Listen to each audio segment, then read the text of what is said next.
good to be with you on this Tuesday, and as we go through this week, I would certainly appreciate your prayer as we have our Veterans Day outreach. There are precious folks that are willing for us to come tomorrow, and we're asking God to do a great work in their lives. We're excited, and many of them are right now in turmoil about all that's been going on. I think we have a great opportunity to reach these folks. I've been very excited that some Vietnam veterans who often are shy about this have been open to us coming. So I believe God is working. Well, today I want to just think about something that's, I'm sure, on the minds of all of us as believers.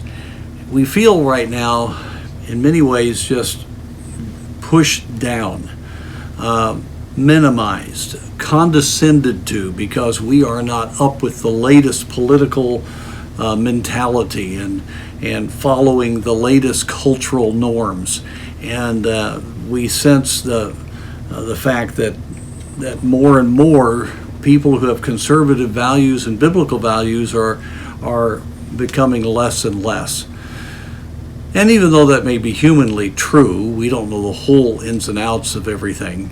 We've got to realize that God does not lift up and give influence to people based upon their human power, based upon their all of their human actions. Now, we've got to organize and do things, but God exalts and lifts up and does miraculous things in a very different way. We read in 1 Peter chapter 5, verse 6, "Humble yourselves, therefore, under the mighty hand of God, that he may exalt you in due time."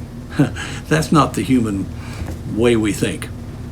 We think of, making things happen. But God says, humble yourself, then I will exalt you. And God does want to exalt truth. He does want to lift up his name.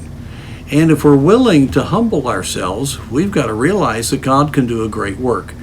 You have Daniel, the tremendous example of a man who would have been devastated by the loss of his country and the cause of God, Jehovah God, brought to a foreign land, brought into the wicked satanic palace of Nebuchadnezzar. And you talk about feeling very intimidated and minimized. It would have been Daniel and his friends. And Daniel clearly, in that situation, did not try to maneuver for any kind of position to solve the problem. His whole thought was, I'm going to be faithful to the Lord, I'm going to do what's right, and I'm going to let God use me if he will. And when God uses him with interpreting the dreams and other moments there in his interaction with the most powerful empire that's ever been on the face of the earth, we see him humbly acknowledging that it was God that did it, not him. And what did God do? God exalted Daniel, first to being one of the leaders of Babylon, then to the very gate of the king. In other words, he sat next to the throne of Nebuchadnezzar.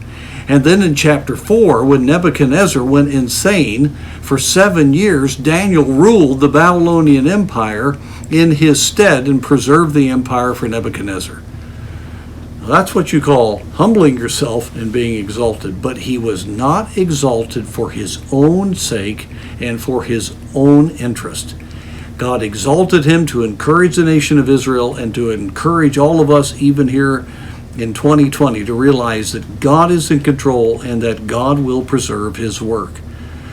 Humility is not the human pathway to greatness, but it is the divine pathway to exaltation, to accomplish the will of God. You see, a humble man can be exalted because God can trust him, because he's not about himself.